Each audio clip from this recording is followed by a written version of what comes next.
नमस्कार, आप देख रहे हैं धर्म और मैं हूं नमिता। धर्म में बात आज एक ऐसे भगवान की जिन्हें माना जाता है वंश बढ़ाने वाला भगवान, जिनके ऊपर भक्तों के कल्याण ही नहीं उनकी रक्षा की भी जिम्मेदारी है और जिनका जन्म ही इसी उद्देश्य के लिए हुआ था। बात हो रही है महादेव के पुत्र भगवान क्षेत्रपाल की, जो वैसे तो देश भर में अलग अलग जगहों पर विराजते हैं, लेकिन राजस्थान के डूंगरपुर में उनकी महिमा ही कुछ अलग है। कैसे, चलिए दिखाते हैं।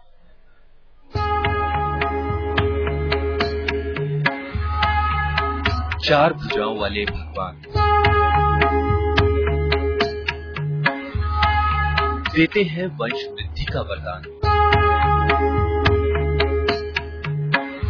खड्ग से करते हैं शत्रुओं का नाश। कमंडल से निकलती है अमृत की धार।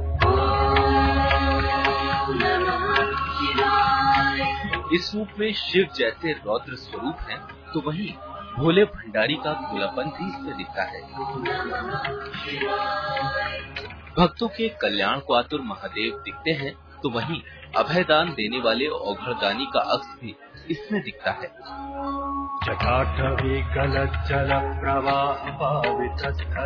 शिव के हर रूप, उनकी सभी शक्तियों को समाहित किए हुए भगवान क्षेत्रपाल स्वयं शिव शंकर के पुत्र माने जाते हैं।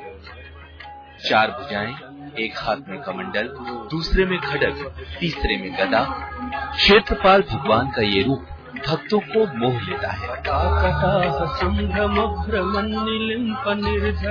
राजस्थान के डूंगरपुर जिले के पास मोरन नदी के किनारे बने भगवान के इस मंदिर में भक्त पुत्र के दर्शन कर पिता का भी आशीर्वाद पाते हैं। कहते हैं, जब धरती पर दानवों का आतंक बढ़ गया, तब देवताओं की स्तुति और तप से भगवान शिव ने अपने मुख से 64 क्षेत्रपालों को जन्म दिया और उन्हें स्वर्ग, भूलोक और पाताल लोक में अलग अलग भेज दिया। शिव मंदिरों के रक्षक के रूप में प्रतिमा वहां बनाई गई और उसको कहते हैं सुपरिंटेंडेंट ऑफ शिव टेम्पल्स। मतलब ये अधीक्षक के रूप में उनको माना गया है। वो शिव मंदिर की रक्षा के लिए उनको या तो पश्चिम की दिशा की ओर और दक्षिण दिशा की ओर उसको स्थापित करने की परंपरा आदिकाल से, पुरातन काल से रही है। भगवान क्षेत्रपाल हमेशा वागा में लिपटे रहते हैं। वागा सिंदूर, तेल और चांदी के वर्क से बना होता है। ये वागा कभी उतारा नहीं जाता। भगवान को भक्त दर्शन के बाद लगाते हैं खिचड़ी का भोग, जिसे यहाँ खिचड़ा कहा जाता है और सैकड़ों लोग इसे प्रसाद के रूप में ग्रहण करते आ रहे हैं। कहते हैं, हर साल होली के मौके पर क्षेत्रपाल गेहर नृत्य खेलने के लिए आते हैं। गांव की ही नहीं बल्कि आसपास के जितने भी गांव हैं, वो सभी भगवान क्षेत्रपाल से यही प्रार्थना करने आते हैं होली पे कि सभी के घर में सुख, शांति, समृद्धि बनी रहे और जिनके घर में संतान नहीं होती उनके घर संतान हो और वो लोग फिर खिचड़ा चढ़ाने भगवान क्षेत्रपाल के दरबार में आए।